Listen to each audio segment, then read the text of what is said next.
When is it that you start feeling like a grown-up? Asking for a friend. So when I was younger, and my children were much younger, I remember I went on a business trip, which that doesn't often happen as a pastor, but every once in a while we'll go out of town. And so I went out of town, and I remember how much my daughters, they missed me. And you know, I knew that they would miss me because, you know, I'm the daddy and stuff, and I missed them too. And, you know, but I said, well, why do you miss me? They said, well, because we can't sleep. Well, why can't you sleep? Because we're scared. Well, what are you scared of? Well, you're not here to protect us. And then it kind of hit me. I'm the protector? Are you kidding me? I mean, all right, so I guess that's sort of the role of the stereotypical dad, and it goes all the way back, like from caveman days where, you know, the man would go out and hunt and provide and kill something and drag it back. But then whenever the saber-toothed tiger's family got upset that you killed one of them and they came after the caveman's family, it was the caveman's job to step up and, you know, protect the family. So, you know, is provide and protect. And so that meant I was a protector. But I don't really know that they had thought that one through very well, because what am I going to do? I mean, seriously, it's not like I got martial arts training. I wasn't in the military. I don't even have a gun. I mean, it's like my line of defense is my alarm system and my 2 dogs, and trust me, they ain't going to stop anybody. And so I'm thinking the only protecting that I can do is I can slow the intruder down long enough for my family to safely escape. I mean, that's what it is. And so all of a sudden I realized people are looking at me to be the grown-up. I'm 48 years old. I'm still surprised that people to look to me as a grown-up. I mean, so I'm seriously wondering, when do you start feeling that way? Because I thought, all right, well, you know, maybe you start feeling grown-up when you graduate high school. And I graduated high school, I didn't feel like a grown-up. And then maybe when you're in college, you'll feel like a grown-up. Well, I certainly didn't feel or act like one when I was in college. Well, then you get married, and well, that's when you start feeling like a grown-up, right? Nope, didn't happen for me then. When you have kids, that's when you're going to feel like a grown-up. No. How about when your kid graduates from high school? That's when you're an adult, right? You know, didn't happen. What about when your kid graduates from college, gets a real job, then you're an adult? No, that hadn't happened yet either. Still not feeling like a grown-up. So I'm wondering, when do you start feeling like an adult? Anyone? Yep, that's what I thought. You never feel like an adult. You just feel like you all the time, right? Because it's kind of strange. I mean, my parents are the adults. You know, that's who the grown-ups are. It's my parents. Because when I have problems, who do I rely on? I go to them, right? That's what you do. You go to your parents. And so if they're the grown-ups, well, then I can't be the grown-up, even though I realize that I'm now the same age that my parents were when I moved up, when I left the house. That's crazy, because they were so old then. And so the fact that people look to me to be a grown-up, which I'm sure is exactly what you wanted to hear from your pastor today, is people count on me? Are you kidding? And I'm glad I'm not the only one that feels this way, because it's just shocking to think that there might be somebody depending on me to do something, to take care of them. That's nuts, because I know me.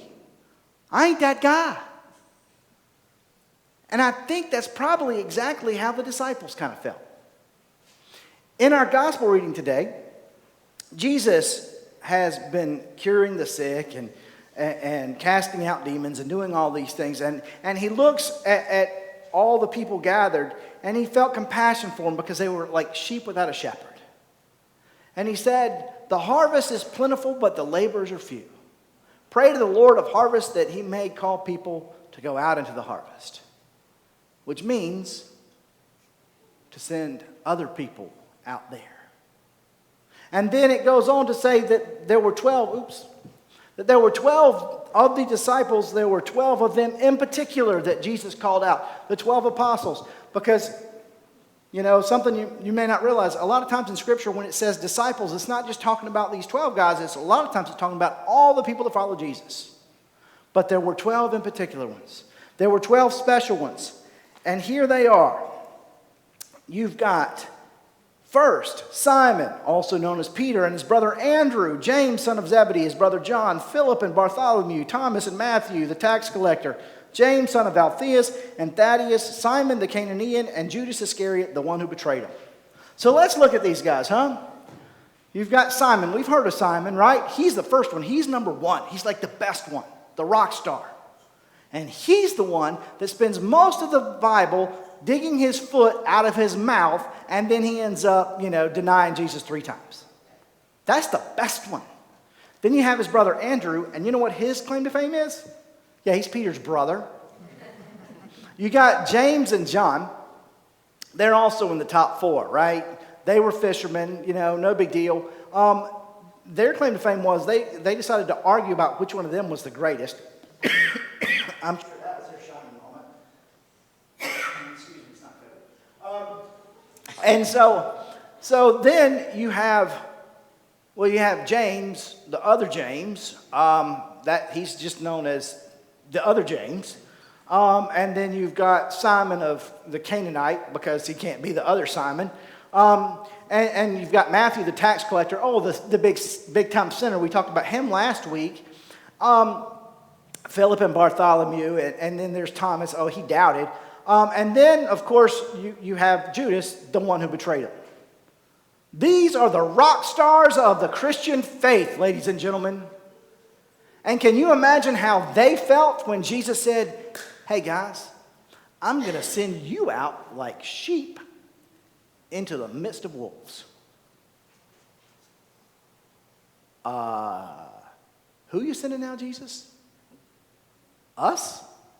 Do you know us? Have you seen us? We are not the best of the best.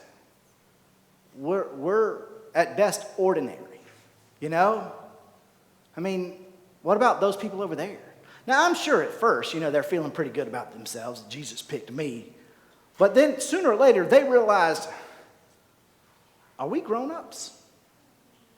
We're not even adults yet. And you want us to go and do what? To go out into the city, and it's on us to proclaim the good news that you're coming, that you're here? And you're going to use us to cure the sick and to cast out demons and to raise the dead? Us, Jesus? Them, Jesus?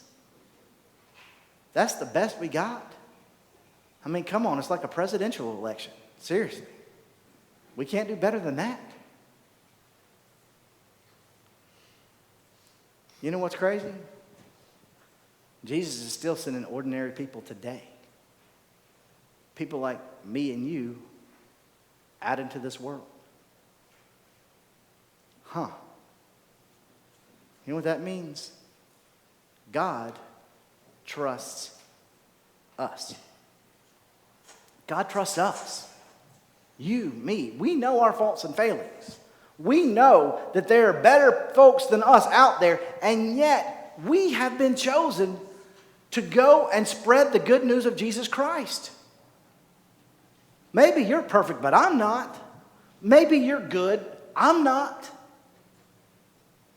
Maybe you're worthy, I'm not. And yet God trusts us. How's that going to work? But then get this. Not only did Jesus send them out, he sent them with a packing list, or lack thereof. He said, here's what you don't take with you. Everything. Don't take anything with you. No extra pair of shoes, no extra tunic, no money. Don't take any money either, by the way. Just stop at people's houses, and if they like you, stay. If they don't, leave. That's the instructions. Don't bring anything with you. So you, being the ordinary person that you are, nothing special, the things that might make you special, the things that you might be able to hold on to and give a little support, leave those behind and go. And that's what he called them to do. That's what he sent them to do. And that's what he sends us to do too. But here we are, nobody special, nobody worthy. And because of that, we're going to bring our baggage, aren't we? Yeah, Jesus, I'll go, but I'm bringing this with me. I'm bringing it all with me. I'm going to bring my money. Because without that, I don't know if I can handle it. Because as long as I got money in the bank, I know I'm going to be all right. Or you know what? I'm going to bring my wardrobe because people aren't going to listen to me unless I look my best. I'm going to bring what I believe in. I'm going to bring my politics with me because if there's nobody else to protect me, my government will. We can trust in them. Yeah, the last service laughed at that too. I don't get it. But we take everything that we rely on and we bring it with us. Because why? Because God trusts us, but we don't trust us. But it's not us that we don't trust. It's that we don't believe that God can do anything through us. Isn't that the truth? Because we say we trust God, but when it all boils down to it, do we really believe that God can use people like us to accomplish the world? God trusts us, and therefore we're called to trust God.